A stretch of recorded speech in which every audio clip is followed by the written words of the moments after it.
சுற்றுலாவோடு பின்னி பிணைந்திருப்பது இந்து சமய அறநிலைத்துறை என்பதால் தான் இந்த துறையை சுற்றுலாத்துறை என்று அமைத்திருந்தாலும் இந்து சமய அறநிலைத்துறைக்கும் அதற்கும் ஒரே செயலாளராக காலங்காலமாக நியமிக்கப்பட்டு பணியாற்றி கொண்டிருக்கின்றார்கள்.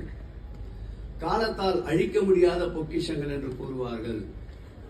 நம் முன்னோர்கள், நம் மன்னர்கள் நமக்கு விட்டு சென்ற பொக்கிஷங்கள்.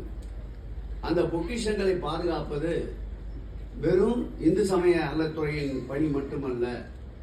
அந்த பொக்கிஷங்களை பேணி காப்பது நம்முடைய சுற்றுலாத்துறையும் என்று சொல்லிக் கொள்வதில் நான் பெருமிதம் அடைகிறேன், பெருமை கொள்கிறேன். பல திருக்கோயில்களை சார்ந்து சுற்றுலாவும் இணைந்திருப்பதால் தான் இன்றைக்கு வடமாநிலத்தவரும் தமிழகத்தை நோக்கி வருகின்ற ஒரு நல்ல சூழல் நிகழ்ந்து கொண்டிருக்கின்றது. அது ராமேஸ்வரம் எடுத்துக்கொண்டாலும் சரி,